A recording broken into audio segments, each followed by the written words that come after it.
Alors, on peut, maintenant qu'on sait ce que c'est qu'une probabilité, se poser une question. Mais comment calculer le nombre de cas favorables et comment calculer le nombre total des cas? Alors, en fait, on a différentes façons de calculer ces probabilités, ou plutôt ces nombres de cas. Alors, la question, c'est comment calculer le nombre de cas, à la fois favorable ou alors le nombre de cas total. Alors on doit connaître en fait quatre façons de calcul. Alors on a d'abord des cas que j'appellerai des cas simples. Lorsqu'on a un exercice simple, alors le calcul des cas est assez direct. On verra des exemples. Alors, il y a les cas où on parle de tirage simultané.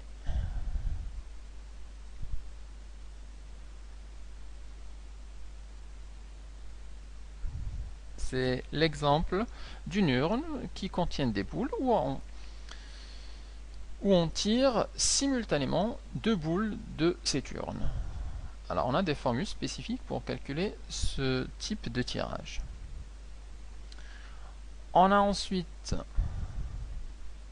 le tirage dit successif et sans remise.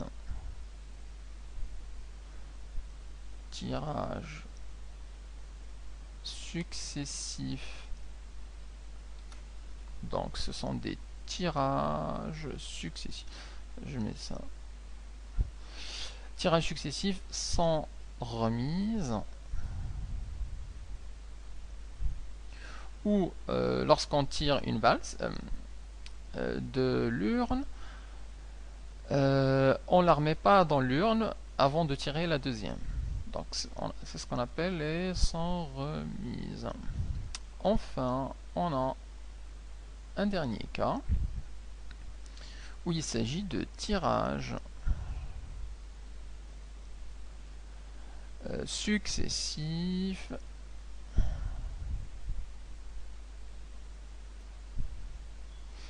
avec remise. On va donner des exemples à tout ça. Alors,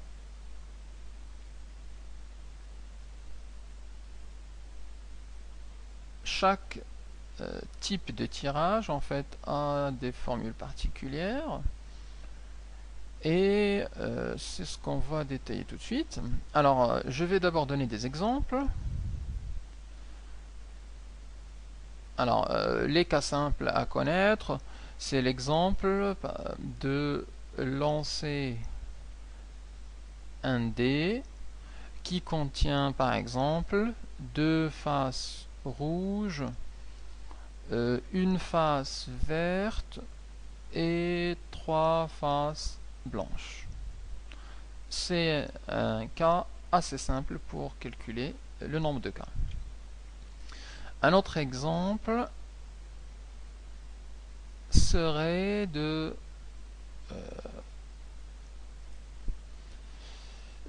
par exemple une société qui loue 150 véhicules à 3 prestataires. Exemple, le premier, alors il loue 80 véhicules chez le premier, il loue 42 de chez le deuxième, et le reste au troisième. Donc là, on peut facilement calculer le nombre total. Le nombre total de cas c'est 150 et le nombre de chacun est quasiment donné. 80, 42, le reste, bon, 150 moins 80 moins 42. Donc là, ce sont des cas simples où le calcul s'effectue assez facilement. Alors, le cas du tirage simultané. Ça peut être un tirage simultané de 2 boules dans une urne qui contient 3 boules blanches, 4 boules noires ou 2 boules jaunes. Alors je vais dire ici tirage simultané de 2 boules d'une urne qui contient 3 boules blanches, 4 boules noires et 2 boules jaunes. Un autre exemple de tirage simultané, c'est le tirage de 3 cartes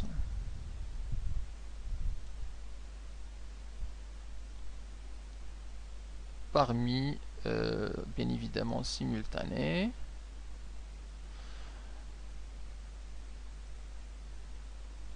De 3 cartes d'un jeu de 32 cartes.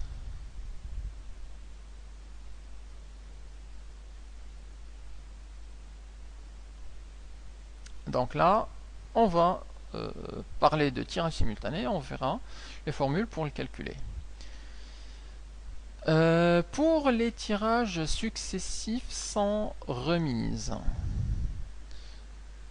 Alors, quand on dit successif, ça veut dire que si on veut tirer par exemple 2 balles, on tirera la première balle, on la mettra à côté, ensuite sans remise donc, et ensuite on tire la seconde balle. C'est ce qu'on appelle le successif sans remise. Alors l'exemple type, c'est toujours des exemples avec des urnes, où on aura un tirage alors successive sans remise d'une urne.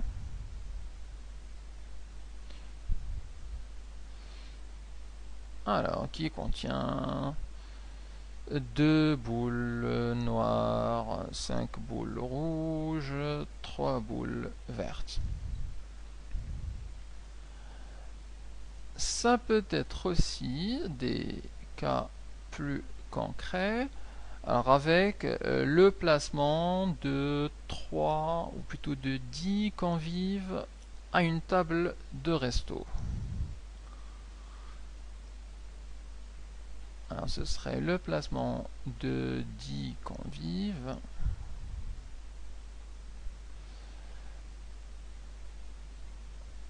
à une table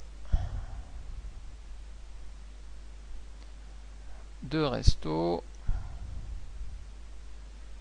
de 6 places.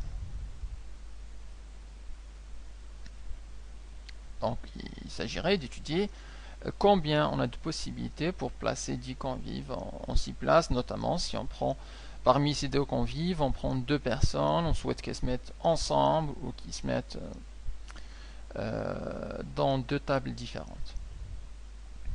Dans auquel cas, on n'a pas de remise puisque lorsqu'on place une personne, alors on ne peut pas placer une personne 2 fois. Donc une fois qu'elle est placée, donc on ne la remet plus dans le choix. On a sinon le tirage successif avec remise. Alors l'exemple, c'est tirage encore une fois successif avec remise d'une urne. Donc c'est le successif avec remise d'une urne.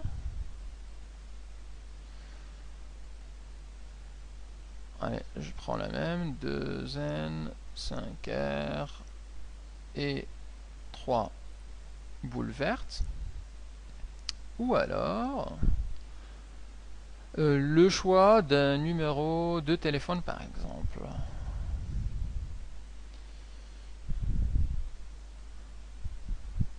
D'un numéro de téléphone. Pourquoi? Parce que dans ce type de tirage successif avec remise, la boule qui est tirée en fait est remise dans l'urne avant de continuer l'expérience. C'est le cas des numéros de téléphone, puisque par exemple on peut avoir des numéros de téléphone avec 5 ou 2 ou 3 chiffres qui se répètent. Donc on a ce phénomène de répétition. Alors lorsqu'on a la répétition, on parle de tirage successif avec remise. Alors, regardons maintenant comment calculer ces différents... Quelle formule on utilise pour le calcul des nombres de cas. Alors, pour le premier cas où on a, ce sont des cas simples, donc un lancer de dés par exemple de 2 rouges, 1 vert et 3 faces blanches. Bon, le nombre total de faces, on est sur un dé, c'est donc 6 faces. Donc, pour calculer le nombre de cas, donc ça c'est assez facile. Idem pour la société avec ses véhicules, ça c'est assez clair. Donc là, il n'y a pas de formule particulière, c'est facile. Pour les tirages simultanés, tirage notamment de 2 boules parmi une urne comme ceci. Alors pour cela, on utilise une formule, c'est ce qu'on appelle la combinaison de P parmi N. Donc on a une formule qu'on note comme ceci, c'est P parmi N, ou alors avec l'ancienne notation, c'est le CPN. Alors quelle est la formule à utiliser? On sait que la définition du CPN, c'est égal à n factoriel divisé par p factoriel facteur de n moins p le tout factoriel. Alors, qu'est-ce que ce factoriel? Alors, par définition, n factoriel, c'est le produit des termes qui commencent par n, ensuite par le terme n étant un entier naturel, donc multiplié par le nombre qui est plus petit, donc n-1, multiplié par n-2, et ça descend jusqu'à 3, 2, ensuite jusqu'à 1.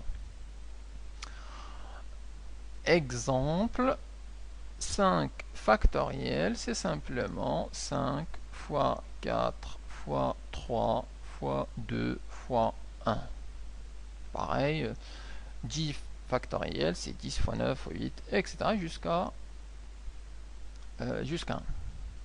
Donc, la combinaison de P parmi N, c'est égal à N factoriel sur P factoriel fois N moins P factoriel.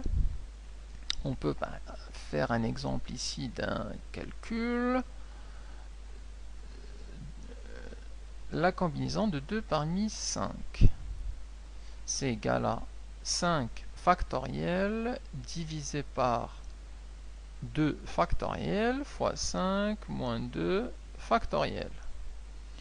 Alors le 5 factoriel, on l'a ici, c'est 5 fois 4 fois 3 fois 2 fois 1. Le 2 factoriel, c'est 2 fois 1.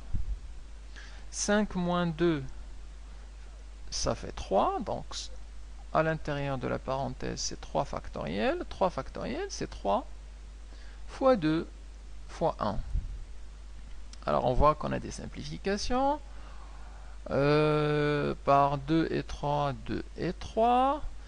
et une simplification ici par 2.